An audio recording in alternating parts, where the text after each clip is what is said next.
Dear viewers, today this program is on the postgraduate certificate in cyber law. This program is offered by School of Law IGNOU, and since 2008 the school is offering this program. However, taking into account the recent changes, the changes which have come in the law, in the Data Protection Act, information technology, and so many changes which are coming in the worldwide in the area of cyberspace and its regulation. So we have launched the revised version of the postgraduate certificate in cyber law program from this January 2026 session. As we know that, we have seen that everything, almost most of the things are happening through internet via cyberspace, which has been created as it has become a virtual reality now, where it's a virtual space. Cyberspace is a space where the people are, many events are happening, where the peers are interacting, various activities are going on, various business transactions are going on. Not only entertainment industry, education industry, social networking sites are there. So everybody is involved in one or the another way. They are using the information communication technologies. And this growth has become, it has connected many people worldwide. It's easier to share the information. It is easier to communicate with the other people. But still, it has also given rise to certain issues. The issues are in the nature of social issues. Maybe it relates to the jurisdiction issues, or the issues concerning democracy, sovereignty, jurisdiction, or maybe the use of social networking sites, the problems which it has given rise to many, cyber crimes, which were, there are certain crimes which are always, we can say traditionally they are crimes which falls under the Indian Penal Code or now Bharatiya Nyaya Sanhita. But now it has also given rise to many new offenses or many new crimes, which we say are basically because of the technology. They are technological driven crimes. So how to deal with them? How to deal with the internet frauds? That is very important. We have also seen that this cyberspace has certain unique qualities. It is openness. There is no territory boundaries. So though there are certain, positive points, or we are well connected, but still there are many issues also which are emerging, and it is very important that one should understand what is cyberspace, what is, the law which is protecting, or what is the law which is governing, what are the legal policy frameworks, what are the latest guidelines which are coming, how this cyberspace is being regulated. So it is very important to understand what is the existing law and legal framework pertaining to the cyberspace. So today the basic purpose of this program is to orient our learners which have enrolled in this program from the January 2026 session, or those who are still enrolling in the session. The main purpose of this discussion is to orient them what are the contents which we are offering in this program, how they can complete this program, how can they take admission into the program, and what are the modalities which they have to follow. So I would like to give you a brief overview of the objectives of the program, what is the content which we are offering to the learners, and how they can appear for their assessments or assignments, how can they give, or a term and examination. That is the basic purpose of today's discussion. Now if we look into the objective of this program, it's a very wide one. Basically, if any person who is willing to enroll for this program, or those who have already involved in this program, this program seeks the learner to, it will make the learner to explore and acquire the critical understanding of what is the basic concept of cyberspace, its architecture, how the cyberspace is formed, little bit technical. First course is little bit technical, but not as such that the students cannot understand. That is to give them overview of cyberspace and their architectures, their structure, the basic level knowledge we have given to the learners before proceeding further. So what is the cyberspace is as architecture and the law, basically. Then another major objective is to make the learners conversant with the emerging social and intellectual property issues and many other issues. And also the learner can explore the law and the legal policies, developments which are taking place in India and other selected countries also, like US, UK. We have selected few countries which we have given the comparative approach also we have approached. So basic law governing in the European Union and in India we have discussed. Then is the another objective is to develop the competencies of the learners or those who are the takers of this program, that they know how to deal with the frauds and deceptions which are happening day to day, the cyber crimes which are taking place, how the crimes, various forms of cyber crimes, how they are taking, and what is the law basically. And also to develop the understanding of relationship between e-commerce and cyberspace, which is very important because all the businesses are happening, many businesses are happening through e-commerce, through online, through virtual platforms. We enter into various types of e-contracts. So we have also become now e-consumers. So what are the rights and duties of the consumers, and what remedies are available to the e-consumers that we want the learner to know about all those things, and what is the other remedies available under various laws. Then another objective of this program is to analyze the national and international legal framework of right to privacy, which is very important because everybody knows that right to privacy is a fundamental right.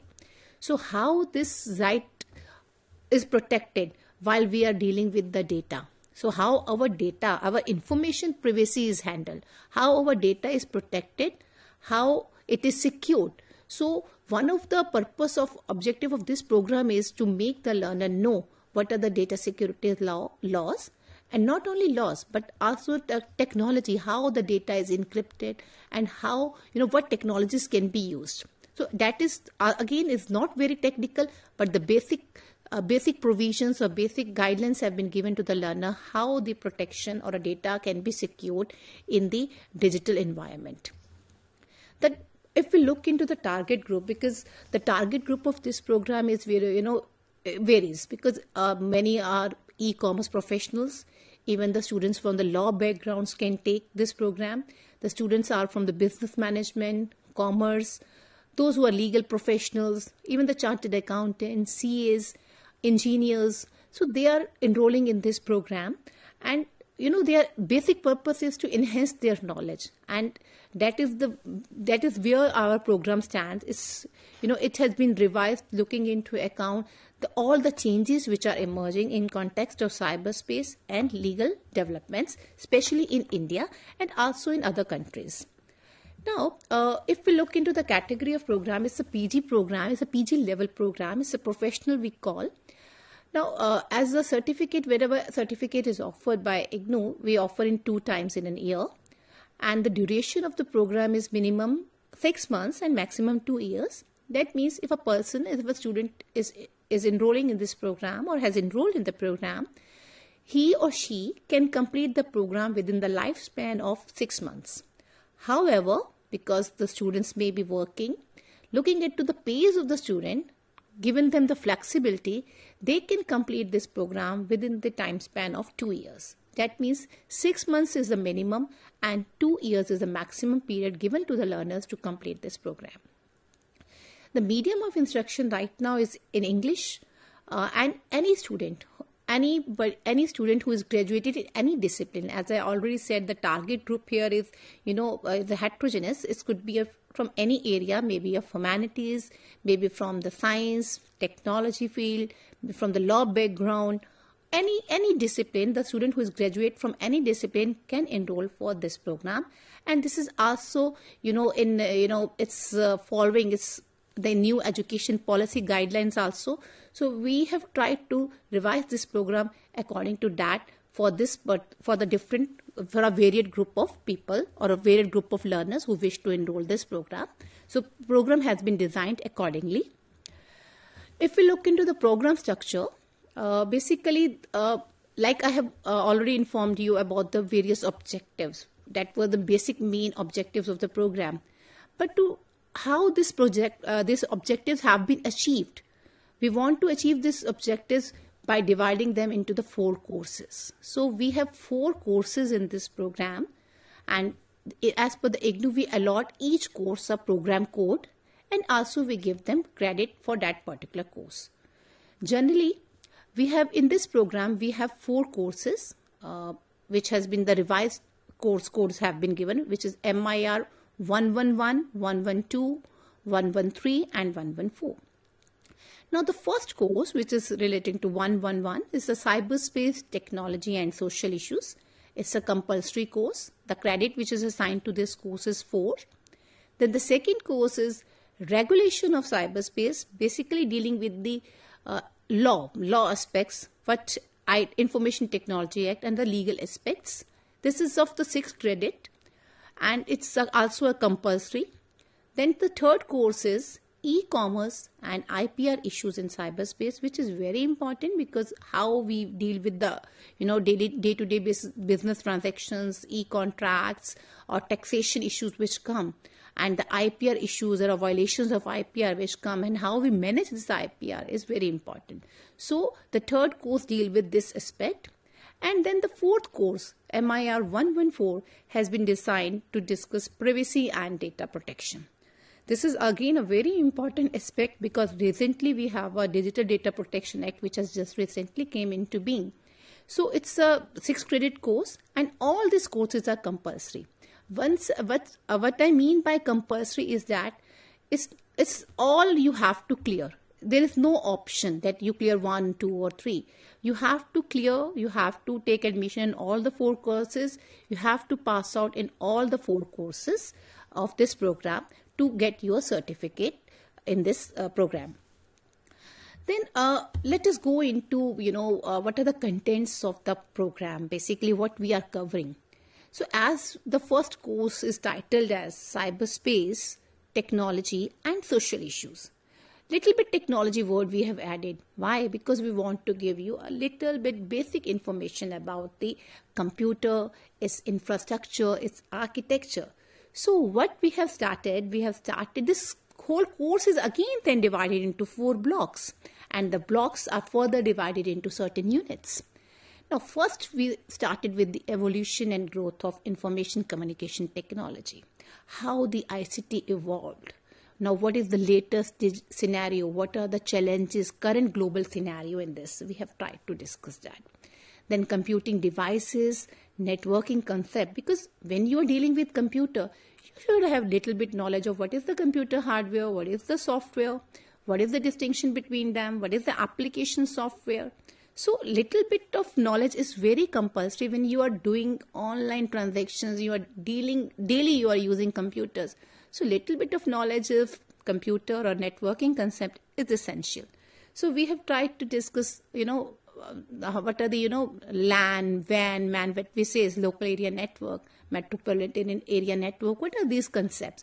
So we tried to define that also, give a basic concept and knowledge to the students. And it's when we talk about cyberspace and its architecture, what it covers, what are the operating systems, little bit about their memory or processes, little bit about that. Then we come to the evolution and basic concept of internets. Then it becomes very important to determine what are the internet communities, standards, and what is the role of intermediaries. However, in the first course, we did not discuss much role of intermediaries because eventually we have discussed we have discussed the provisions also, but little bit about who are intermediaries, who are the internet service providers basically. So little bit information have been provided. A brief overview has been given in the first course. Then cybersecurity issues, the technological vulnerabilities. And now when we say these are the technological vulnerabilities, these are the problems, so what are the solutions? So what are the technical solutions? How the law govern it? That we have also discussed. So first is the data encryption or a cryptographic mechanisms. This is little bit technical. However, it is very important to understand what are the algorithms which are used when we encrypt the data. Because when the data travels through, unreliable links, there is always a possibility that data may be altered, modified or destroyed. Now, what happens when the data is, passing on through this many, unreliable links, and so the role of data encryptions comes in. The data is once encrypted, and when the receiver who receives it, it is also decrypted. So algorithms RSA, DSA has been used. That we have given highlighted little bit about those cryptographic mechanisms. Then since it's an introductory course, so we gave a brief overview of regulation of cyberspace. What is the need for cyberspace? Why it emerged? Because generally it is said, when initially the internet started, it was the basic aim was to connect the people. But the use of internet would become so wide, and it was not, formed in a way that it could be, secured fully. So it's very difficult to secure this cyberspace. We cannot say it's 100% secure. So, but we can regulate it. Maybe we can use government can use regulatory mechanism. There could be self-defense, self-regulatory mechanisms which we should employ when we are using internet, or when our children are using internet. They should use certain filters. How those filters can be used, because even if when our kids are using, so we need to protect them. We need to protect our children from unnecessarily going into the sites which are not good for them. So how we can regulate, that is also we have tried to discuss in this. Then social and other emerging issues, which about jurisdiction, sovereignty, democracy, how we are posting on the internet, it also becomes very important, because we should maintain our civic sense. So it becomes important to balance between the civic sense and at the same time the freedom of speech and expression, which our constitution provides to everybody, but that has to be maintained. Then the second course focuses on regulation of cyberspace. Now this is very important, because this whole course is dealing with the regulatory mechanisms, the law which is governing in India. So it starts with the Information Technology Act, which we have tried to discuss in 2 units. We have devoted 2 whole units into this.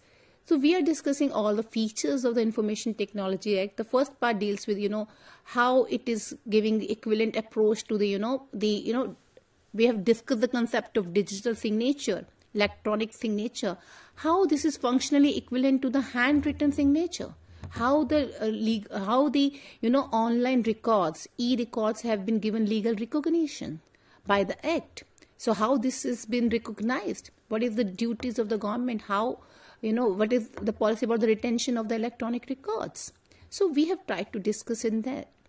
In the second part, we focused on the second unit of the Information Technology Act. We focused on adjudication, how the adjudication officer works, what is the role of appellant tribunal, how it works, what are the offences, penalties, compensation provided under the Act for certain offences or certain contraventions. So this we have discussed in the first 2 units. Now, it's not only we are giving information relating to only the IT Act which is prevailing in India, but we have tried to cover the international conventions, treaties and organizations which are dealing with the cyberspace in one or the other way. The role of WIPO, or the role of United Nations Commission on Trade Law and Trade and Development, the World Summit on Information. They recently had meeting in the 2025. And many of the countries have signed that document for relating to the cyberspace, how we protect the cyberspace.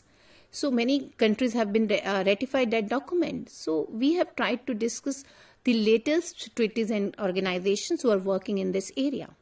Then governing rules and notifications. Now governing rules and notifications specifically focuses only on the rules or notifications which came from time to time in India, like a fiber policy or a domain name policy also, or relating to the rules or the standards which have been laid down for blocking the website, many security guidelines which come from time to time in India, which is focusing specifically on India only, because cyber cafe rules, national policy.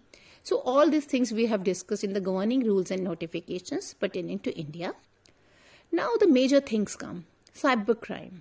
Now we said crimes are always there, but when we use the term cybercrime, we use it in a very, generic sense. It's not only online crimes we are talking about. We are talking about all the crimes where the computer is used as a tool, or the computer is used as a target, or whether it's incidental to the crimes. So we have tried to focus on all types of crimes which are traditionally crimes, which are covered under Bharatiya Nyaya Sanhita, but they also became an offence under the Information Technology Act. So all those traditional crimes like cyber pornography, the pornography we should say, now become cyber pornography, defamation, online defamation. So how it is covered how it is regulated is covered in this course. Then the crimes which take place through the computer network, email hacking, email spoofing, phishing, crimes relating to data alteration, data destruction. So what are the compensation provisions? What are the contravention or offenses? What sections of the IT Act deals with them, or what sections of the BNS deals with them? We have tried to focus on that. Then comes a very important aspect which we have recently added, which is computer forensic science and investigation tools. Because investigation plays a very important role in any identification of crime, and while evidence becomes very important. So how the forensic investigation tools we can use, we have given little bit highlight basic concept relating to that, how the data could be recovered, how the evidence could be recovered by using these techniques. Then the issue comes of jurisdiction issue and dispute resolution in cyberspace. So that we have also tried to focus how we can resolve the disputes in cyberspace. What could be the online mechanisms by which the disputes can be resolved. Now, third course. Now, it is titled as E-commerce and IPR issues in cyberspace. Now, we put it into two ways. One is the e-commerce aspect, and another aspect is the IPR issues, because that is also very important to determine. E-commerce payment mechanism, one should know how the EFT works. Now, right now, they are very, you are using cards, you are using RTGS, you are using, NEFT. So, you should understand how these processes work. Then advertising and taxation, it also plays a very important role when we are going through, e-commerce, or for the e-commerce, there are various models, maybe E2E, e-commerce. There are so many models like business to business, business to consumer, consumer to consumer. So this is where one should understand that, because there are certain sites which are auction sites, and the consumer can directly, they bid and can purchase. So that is, we can say, is a business to consumer. So this is that model they are following. Now, this is one aspect. Another is how the taxation is governed, or how the advertisement aspect is there, because cookies have been used, as sometimes as an advertising tool also, but it is also recording your information when you are visiting any site. So what are the implications for that? So when it comes to the e-consumer, many people don't know what are the remedies. So we can say, if the consumer is purchasing online, he becomes e-consumer, and all the e-commerce activities do fall in this. And even in the Consumer Protection Act 2019 also recently, it also covers the e-commerce transactions. So the will be governed by not only by the consumer protection laws, but other laws also. Even the Contract Act is applicable to somewhere, because when we are entering into the contract, though here the process little bit differs, because there are the intermediaries also. So there is one, the sender, then receiver, and intermediaries. So what is the process of conversation? That process we have discussed in this.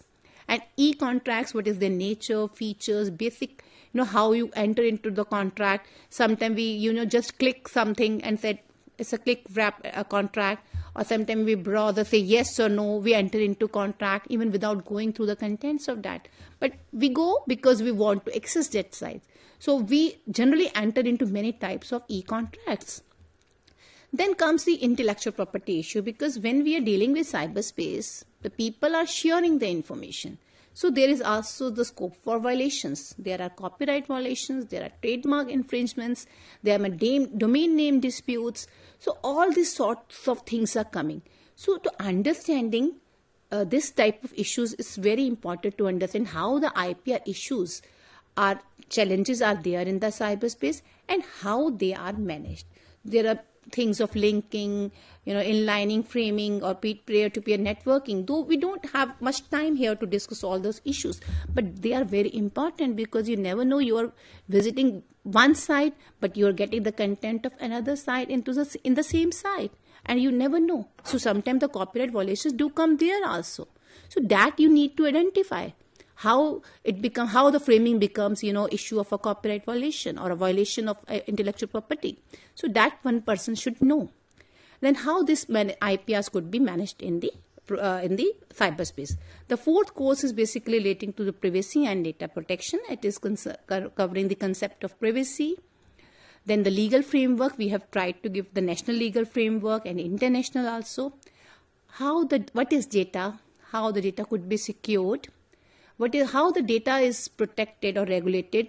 We have identified US, UK and India, since we have also given the guidelines of OECD principles and emerging issues in data protection. So how the information technology enabled services, what is the legal regime for them, which also covers the business process outsourcing companies, how the business is going on. So IT or ITES legal regime in India, and nevertheless, the basic issues of, protecting children's privacy online, that is very important, one should know, and evolving trends and information security. We have discussed all this in this program.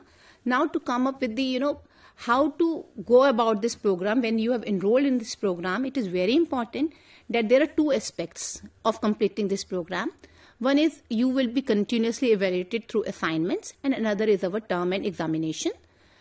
In the final result, the assignments have a weightage of 30% and TE is given 70% weightage. However, both the components are compulsory to complete, and you need to secure 40% marks in each of these components. So you can only you can get the certificate only if you give 4 assignments for 4 courses, appear in 4 term and examination for the 4 courses, and secure individually 40% marks in both. Like in assignment, out of 100 you need to have 40, for term and you need to have 40. So with this is the basically overall scheme. So with this we end this session. However, I hope if you have any queries relating to this program, you can always contact at to the School of Law sol@ignou.ac.in, and you can also contact me. I'm the program coordinator of the program and also the Director School of Law. So you can always contact at director sol@ignou.ac.in or Gurmeet Kaur at ignou.ac.in for any information relating to the program. With this, thank you very much.